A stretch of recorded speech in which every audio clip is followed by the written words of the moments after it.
No sábado foi a inauguração. Nós tínhamos culto.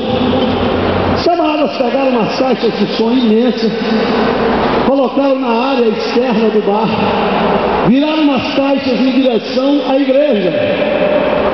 Puseram os camaradas sentados com o microfone no cavaquinho, fazendo um pagode. E dentro da igreja não tinha nem como ouvir a voz dos crentes. Aumentava os sons, aumentava lá, parecia que era uma disputa. Pedi um obreiro meu para ir lá e ele foi até ele e disse assim: meu querido, teria como o senhor virar a caixa de som em direção à rua, para virar em direção à igreja? Ele disse: meu amigo, você não está entendendo. Nós chegamos aqui para dominar o pedaço. Quem pode mais, chora menos. Eu estou chegando aqui para ganhar dinheiro e descobrir a fonte. Vocês é que se cuidam, porque senão eu acabo comprando até esse prédio aí. Desafiou.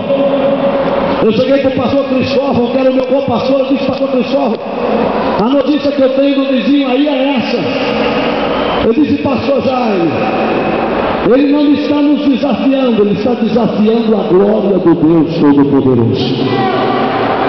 Vamos tirar esse culto com a mão estendida em direção ao bar.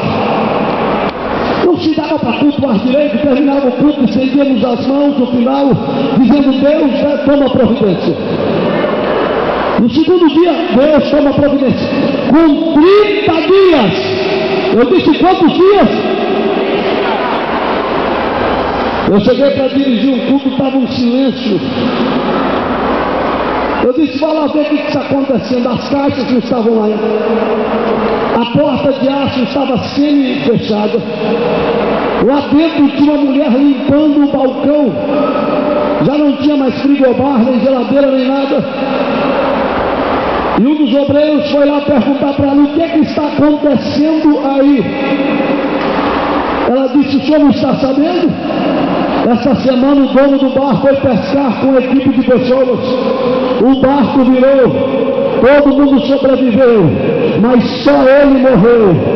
Eu disse: está vendo aí? Tocou em nós, tocou no menino dos olhos de Deus. Não adianta, meu filho. Pega a mão desse crente bonito que está do seu lado aí, levanta a mão dele mais alto que você puder. Levanta a mão dele, levanta para esticar a coluna dele aí.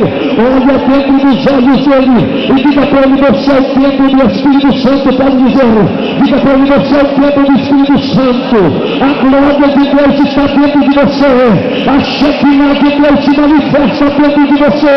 Ai daquele que tentar te dominar, ai daquele que tentar te pisar, Deus vai jogar por terra.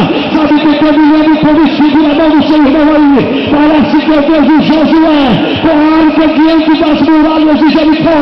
As muralhas não aguentaram e tiveram que cair por terra. Escute o que eu